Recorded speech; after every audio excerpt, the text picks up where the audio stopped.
one of the things that we noticed is that on the production side of things, obviously you have a great scenery and you have a great sport for it, but nonetheless, you did win the best international sports program at the broadcast sports awards very recently against organizations that had definitely much higher budgets. Hard to quantify, but definitely higher.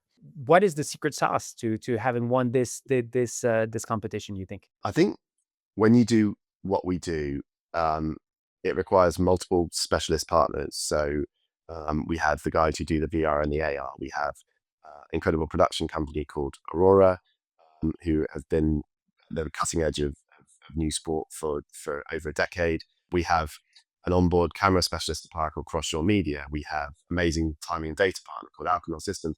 And really, the secret sauce is integrating all of those guys, making them feel like this is an important a production as anything else they work on. Yeah. And the potentially arrogant thing for me to say is it's about leadership, because I think we have to bring these people together, make them work to the best of their ability, and integrate them perfectly. And that there are multiple people who are part of that integration, including the producer from Aurora, Laura Watts, who's a fantastic motivator of people, and then really making them all work to a single mission, which is telling the stories of these extraordinary athletes on the water. Yeah. And if you had to pick just one of the features that you guys put in place that you're very proud of on your side, what would it be in terms of one special camera, one special insight, one special immersive piece of content? Like if you had to pick one to describe to the audience, what would it be? So I think our AR and VR are world class and best in class, in fact, leading. And we won another award last week at the Broadcast Tech Awards for the AR and the VR, which was really special because we were beating out like election programs who have £1 million budgets, multi-million pound budgets for their graphics. Yeah. And I care a lot about it. You mentioned I worked at Hawkeye. I think data visualization and using emerging tech to tell stories is something that I care passionately about. So the AR VR piece, I'm really proud of. Nice.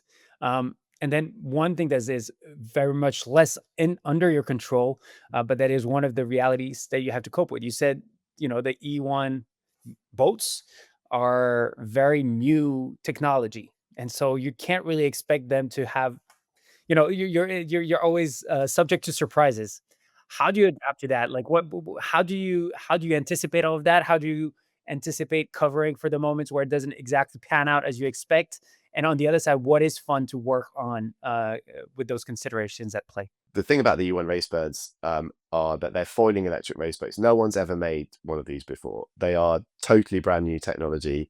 We're taking elements from three different sports, right? We're taking the hulls from a traditional powerboat. We're taking the foils from like the world of sailing, and then we're taking a powertrain from automotive, and we're turning that into a racing machine on the water. Not easy to do. So they are at the moment not as fast as other boats that people watch racing. So what do we do to try and make the content feel dynamic? So ideally, we try and shoot them as much as possible from cameras that are moving, so that there's a more of a sensation of speed. For example, I love it when we shoot them with the drone as much as possible. I think a drone that's moving not quite as fast as the boats, but moving pretty fast makes the content look really dynamic.